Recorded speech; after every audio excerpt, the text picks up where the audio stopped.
If your Etsy shop isn't getting any sales, it's unlikely that it's going to be your product that's the issue. It'll be that Etsy just doesn't have enough data on you yet. I'm going to run through in this video what I would target to get momentum for your shop and start bringing in consistent sales. My name is Mark Bailey. I do have an Etsy shop and I've had over 9,000 sales. It's not the most amount of sales, and I know that there's sellers out there with hundreds of thousands of sales. However, I'm just going to go through in this series of videos things that I wish I'd have known when I first started, and my first 3 or 4 months were really difficult. I have done some bigger courses as well that have cost me £10,000 just to join onto them and things. And so what I'm going to do in these videos, they're only going to be short, but I'm going to run through kind of the important stuff that are going to make a difference to your sales. There's not going to be any BS, no fluff or anything like that. Just simple things that I've tried that have made a difference and have made my shop consistent when it comes to getting daily sales. Now, first thing is, you will see tons of videos out there that will go through and they're Etsy gurus. And I did this one listing and I earned £10,000 per month or $10,000 a month. I've no doubt that those kind of listings exist, but they're like lottery tickets. There are lottery winners out there, but you can't go out going, I'm winning the lottery today. It's a lottery, and that's the same thing with those types of listings. If you work hard enough, you'll hopefully find something like that. But what I'm going to go through is how do we get consistent sales with the product that you've actually got. Now, the first thing Etsy is not a shop front. It is a marketplace ranking system. And so what I mean by that is somebody's going to come along, a client, and they're going to type in whatever it is that they're after. Now for me, I sell stickers and wall decals, I should say. So let's say I'm doing kind of love hearts, which is one of my best sellers, and that's going into children's bedrooms. So I might have a title that is love heart children's bedrooms wall decal stickers. What are the chances anybody's going to type that in? Every single person's going to type something else in. And so what Etsy will do is it will take into account the SEO, it'll take into account the tags, the title, what has the history been with it? Is this a shop that's active at the moment? Are they constantly uploading? Are they replying back to clients? Have they got a good message response rate? Have they got good dispatch time, good star rating, and any cases open? And what Etsy will do is take all of this into account and start to rank us all, and it will show the clients what it thinks it's going to make money from and not have an issue coming back. So because of that, so long as we just follow the rules, just make sure that we are consistent with our dispatch times, make sure that we reply to everybody straight away within the 24 hours and that we give good customer service. As long as we do that, then that's going to help give us a boost within the ranking system. Now, on top of that, Etsy still as well, if you're not getting sales, that means there's probably something missing. Now, the 3 main things that I've seen with my own shop when my sales start to slump, it'll come down to 3 things. 1, Etsy at the time didn't have enough data on me. It didn't know who I was, or there wasn't enough listings. Secondly, I wasn't consistent with my uploads. I would upload a little bit, some here for this week or this weekend, and then I'd leave it, and then maybe I'll do some more, maybe 2 or 3 weeks down the line, and then some 2 days later, and then I'll do 2 or 3 days together, and nothing for a couple of months. So again, Etsy didn't see any consistency. On top of that, I had multiple categories. I had stickers, I had printable wall art, I had framed wall art, I had digital downloads. So again, when it came to my shop, what was I? Etsy again wasn't entirely too sure. And these are things that are really important because from my experience with my own shop, and I also have a business partner and she has an Etsy store as well, and seeing how well she does, it comes from consistency and giving Etsy that data. Now, for me with my journey, where I seen the growth, and it was like a hockey stick, went straight up, and that came from inconsistent uploading. And then one day I committed. Now at the time, my workload, I had a big project that I'd finished, and so I knew that my workload at my full-time job was going to be a lot lower. So I was able to commit time and go, right, I'm going to commit to doing X amount of uploads every single day. Now, I couldn't do it now, but back then I did 5 uploads per day. And I did that for about 4 weeks solid. What I found, as soon as I started to do that, within about 7 days, I started to see a massive increase on my sales. And that happened month on, month after that, and it just carried on. When I got to the end of the 4 weeks, I was busy with orders coming in. My full-time job also had a lot more commitment with it. And so I couldn't upload as much as I wanted to.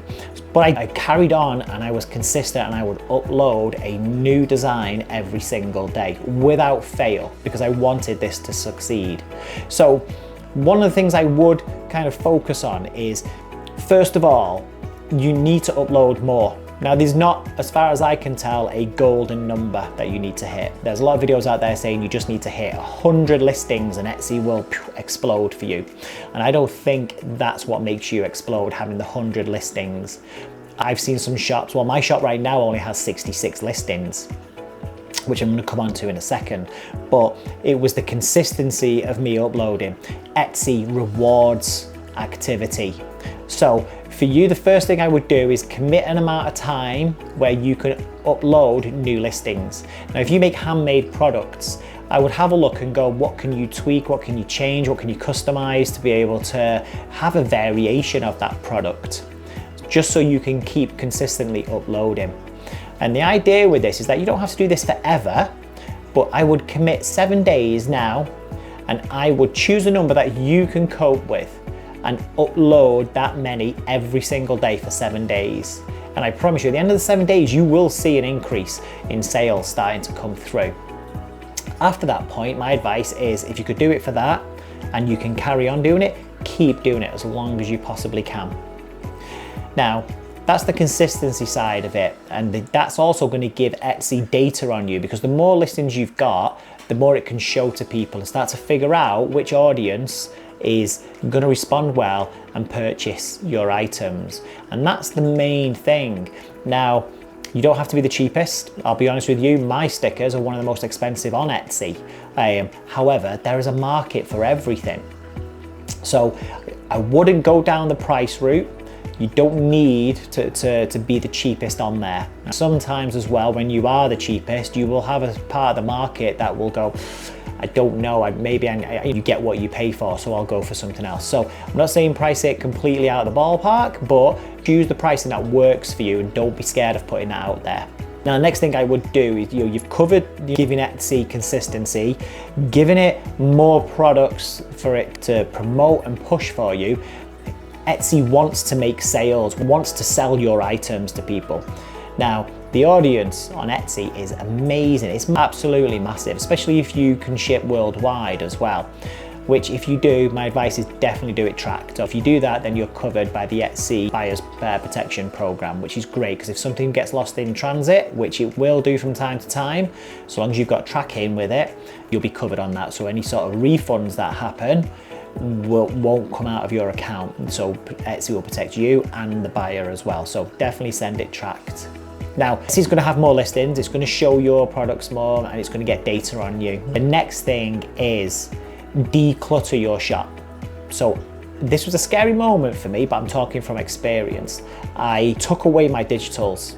I've not got rid of them. I have a new shop just selling digitals, and I sell more digitals now than what I did when they were in the shop with everything else. I've taken away my printables and my wall arts that's framed, and that will be put onto a new shop, which I'm going to do a series covering how I'm going to open the brand new shop. So if you are thinking of going onto Etsy but don't know where to start, that'll be a really good mini series for you to follow, going right from how to open up the Etsy shop, how to populate all the information, how to get all the payment settings set up, and how to do the listings all the way through. So if you are brand new to Etsy and you're thinking about it, my first bit of advice is definitely do it. Second bit of advice is subscribe to the channel, and you'll be able to follow that through.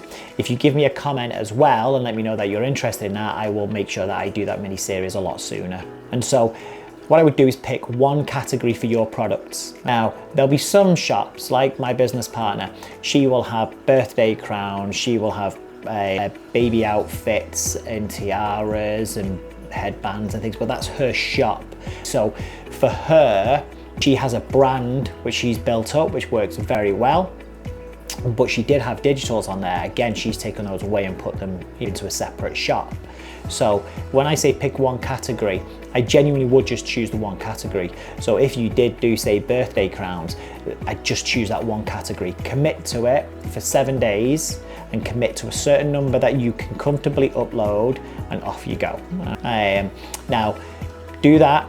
You want one category, you want to list consistently, and you want to stop tweaking it as well. Etsy needs time to show this to an audience and figure out, what is this listing? What are these people searching that makes them buy your product? When it does that, boom, you will start to see bestsellers.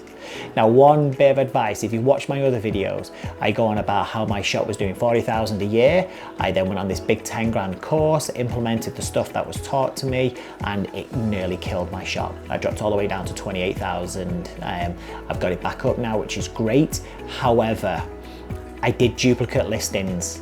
And if you go watch that video, I'll explain it in a lot more detail.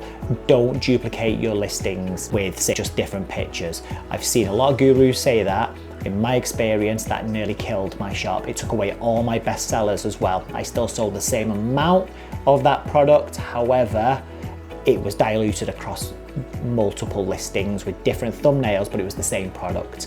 Yes, it made my shop look as though I had a lot more to offer, but in actual fact, it hurt me a lot. So that's what I would focus on. Now, if you have found this useful, please give me a like and a subscribe, guys. Leave a comment if you would like to see the journey of opening the shop right the way through to getting my listings up there and getting us sales. I hope you found this useful. Have a great day, and if there's anything you want me to cover, please put it in the comments. Thanks very much, guys. Bye.